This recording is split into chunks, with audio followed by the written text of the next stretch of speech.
காஞ்சிபுரம் மாவட்ட ஆட்சியர் அலுவலகம் அருகே பரந்தூர் வட்டார விவசாயிகள் வாழ்வாதார பாதுகாப்பு குழு சார்பில் பெருந்திரள் ஆர்ப்பாட்டம் நடைபெற்றது. காஞ்சிபுரம் மாவட்ட ஆட்சியர் அலுவலகத்தில் அமைந்துள்ள காவலான்கேட் பகுதியில் பரந்தூர் வட்டார விவசாயிகள் பாதுகாப்பு குழு சார்பில் பெருந்திரள் ஆர்ப்பாட்டம் நடைபெற்றது. இதில் தமிழ்நாடு விவசாய சங்க மாநில தலைவர் சாரங்கன் கலந்து கொண்டு கண்டன உரை நிகழ்த்தினார். மாவட்ட செயலாளர் நேரு, முத்துக்குமார் ஆகியோர் முன்னிலை வகித்தனர். இதில் ஏகனாபுரத்தை சேர்ந்த விவசாயிகள் சுப்பிரமணியன், ரவிச்சந்திரன், கதிரேசன், சரவணன், கணபதி, பலராமன் உள்ளிட்ட 300க்கும் மேற்பட்டோர் விவசாயிகள் கலந்து கொண்டனர். இதில் விமான நிலையம் அமைக்கும் சமயத்தில் பல்வேறு விவசாய நிலங்கள் மற்றும் விவசாயிகள் பாதிக்கப்படுபவர்கள். எனவே அரசு இதற்கு தக்க முடிவு எடுத்து விவசாயிகளின் வாழ்வாதாரத்தை சரி செய்து தருமாறு கோரிக்கை வைக்கப்பட்டது. ஒரு மாவட்டத்தினுடைய காவல்துறை அதிகாரி எங்களை நடத்தின விதம் இருக்கு பாருங்க. முடிஞ்சா அவர் எங்களை எல்லாம் சுட்டுட்டு இருப்பார் பொழுது அப்படியா எங்களை நடுங்க வைப்பாங்க. 50 அதிரடிப்படை மாதிரி காவல்துறை இறக்குனாங்க. அந்த அதிகாரி, காவல்துறை அதிகாரி எங்களை நடத்தின விதம் படும் பயங்கரமா ரொம்ப ரொம்ப கஷ்டப்பட்டோம்.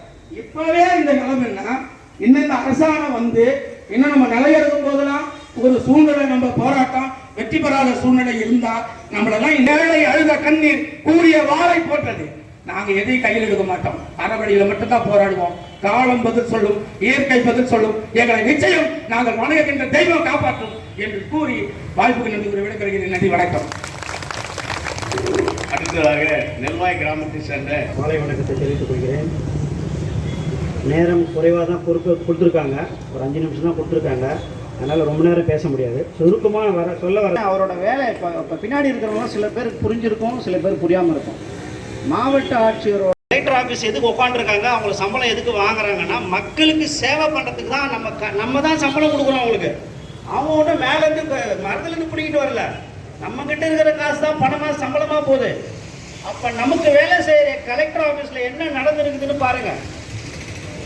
ஒரு கலெக்டர் மக்களுக்காக ஒரு அரசாணை வெளியிடுறாங்கன்னா எம்எல்ஏ, எம்பி, முதலமைச்சர், மேலே ஏர்போர்ட் அத்தாரிட்டி, ஏகனாபுரம், நெல்வாய் இந்த சுற்று வட்டாரத்தில் இருக்கிற விவசாயிகளை பாதிக்குமா, நல்லதா, நல்ல விஷயமா, பாதிப்பான்னு யார் இதை முடிவெடுக்கணும்னா கலெக்டர் தான் முடிவெடுக்கணும்.